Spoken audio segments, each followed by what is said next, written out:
Trăiască Domnul! Amin! Trăiască Domnul! Amin!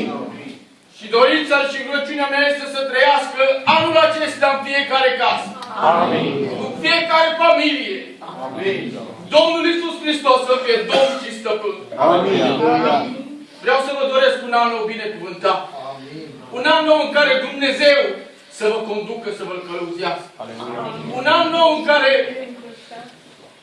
Domnul Iisus Hristos să fie stânca și ocrotită. Amin! Vreau să vă spun că judecata a fost dată în mâna unui singur om. Și cel care va judeca vii și morții, pământul, cerul, este un singur om. Și omul acesta judecă mai bine decât oricine. Dacă noi oamenii am stat și am judecat, poate de multe ori am judecat după prietenie, după relații. Dar Domnul Iisus Hristos va judeca în dreptul fiecăruia.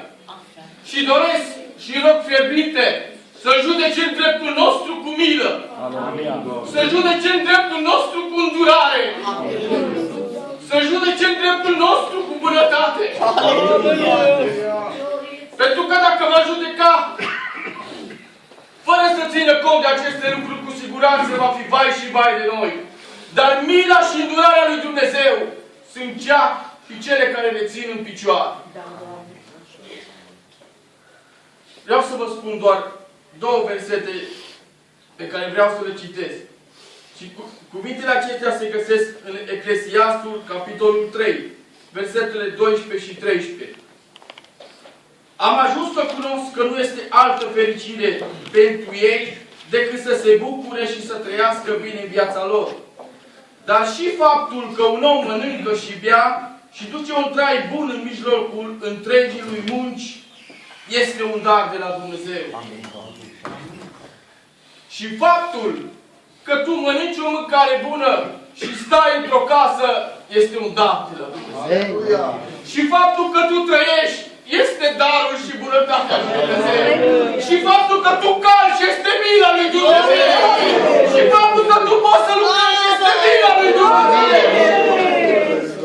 Toate lucrurile vin de la Domnul. Și El judecă în dreptul nostru și El hotărăște. Dar vreau să fii sănătos.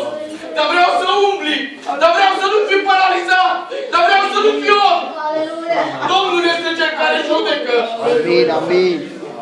Iar dacă vrei ca Domnul să judece pentru tine și încă tu nu-L cunoști, vreau să te îndemn și să te rog, vină la Domnul. Amin. Cea mai bună alegere a omenirii, a omului pe acest pământ, este să știe că trăiește cu Domnul. Doamne, știu că trăiesc cu Tine. Așa cum sunt, ajută-mă să merg înainte. Ajută-mă să pășesc, să nu mă dau bătut.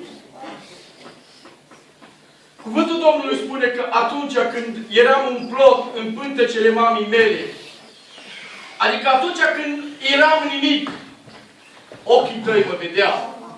Aleluia! Atunci când tu erai încă în pântecele maicii tale, ochii Domnului erau peste tine. Amin, amin. Cu mult mai mult acum, dacă ești în viață, dacă